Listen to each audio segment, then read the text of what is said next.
Welcome back to Food Photography Week. So, you should be familiar with food photography because you've done it before.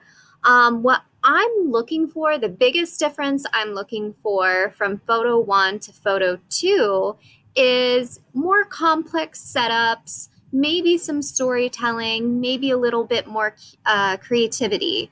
So make sure that you are going a little bit more creative or a little more complex in your setup. So we're going to take a look at the slideshow again and look at some images.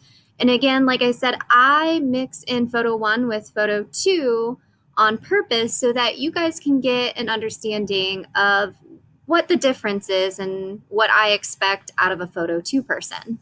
So if we look at this slide here, the image on the right would be a photo one person, and the image on the left would be a photo two person. One of the things that you guys should already have established is lighting. You should be fine with lighting. You should know how to do lighting.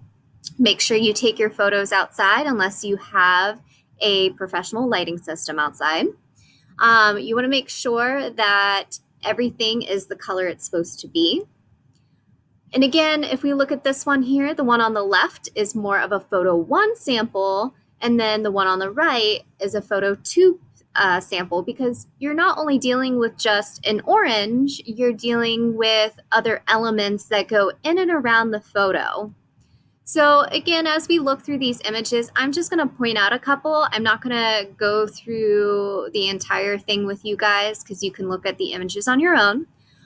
So again, the one on the left would be a photo one person. The one on the right would be a photo two person because it's a little more complex. You're not dealing with just an egg.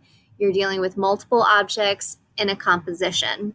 And again, not all of the images I'm going to be showing you are perfect. So for example, on the image on the right, I would probably get rid of this branch right here because it is a little distracting. So as you look through the PowerPoint and as you are looking at some inspiration on Pinterest, because you're going to have to do Pinterest food photography boards again, make sure that you are looking for things that are doable with what you have at home.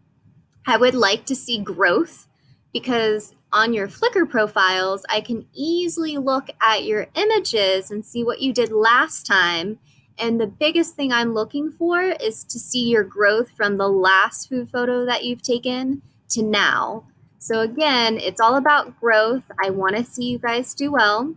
And then just a quick little reminder here, don't do things like this where you're shooting at home in the dark, you're shooting last minute, you're not thinking about the composition. So I know you guys might chuckle to yourself when you see images like this, and I'm sure I'll see images like this in my Photo 1 students, but make sure the number one rule for Food Photography Week is that you just shoot them outside. That's going to help you a lot, especially if you are still shooting with a cell phone. It's going to help your photo 100%.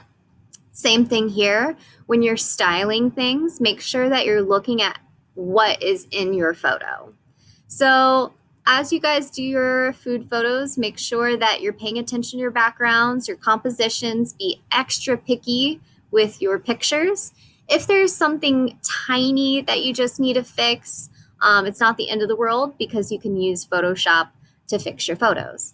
So if you have any questions in photo two about the difference between a photo one photo versus a photo two photo, just email me. I can look at your photos beforehand if you want a second opinion.